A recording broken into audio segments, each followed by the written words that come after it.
আসসালামু আলাইকুম। ওয়ালাইকুম আসসালাম। কোথা থেকে আসছেন আপনারা? জি, আমি আসছি শনিরাকড়া থেকে। কে কে আসছেন? আমি, আমার ফ্রেন্ড, আমার মা আর আমার মামা আর কি সম্পর্কে। আচ্ছা আচ্ছা, মা ছেলে বন্ধু সবাই মিলে আসছেন? জি, জি। আচ্ছা, অনেকক্ষণ ধরে দেখতেছিলাম যে গরু দরদাম করতেছেন। হ্যাঁ, অনেকক্ষণ ধরে। আজকে প্রচুর দাম চাচ্ছে। প্রচুর দাম? যেরকমটা এক্সপেকটেশন করছিলাম যে আসলে আমরা ভিডিওতে যেরকমটা দেখি ওরকমটা আসলে এখানে পুরোটা চেঞ্জ, মানে ওরকম দাম হয় না, বনে না, এর থেকে বেশি চায়।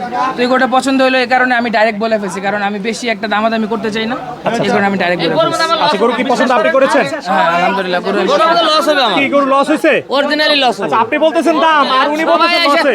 সবাই এসে পারাবারি করে দিতেছে, বুঝেন না? আমনে করে কারণে খালি গরুটা গেল, মিডিয়ারা সবাই আছে। আপনি খুশি হয়ে দেন, আপনি খুশি হয়ে দেন, বিসমিল্লাহ করে দেন। আচ্ছা, কত টাকা লসে দিলেন বলেন তো? আপনি যে বলতেছেন লস দাবি করতেছেন। যাই হোক লস হলো, লস হইছে? সামান্য কিছু লস হয়েছে। সামান্য কিছু? আমার কাছে লস করছেন, আরেকজনের কাছে লাভ করবেন ইনশাআল্লাহ। আল্লাহ আপনার লস হয় নাই, কথা বলছি। লস হয় নাই। কত টাকা দাম ছিল? উনি চাপ ছিল 1,85,000 টাকা। আচ্ছা আচ্ছা, আপনি কত দিলেন? আমি 85, উনি ডাইরেক্ট 1,40,000 বলছি, তারপরে ডাইরেক্ট বলে ফেলছি 1,50,000। দিন আপনার থেকে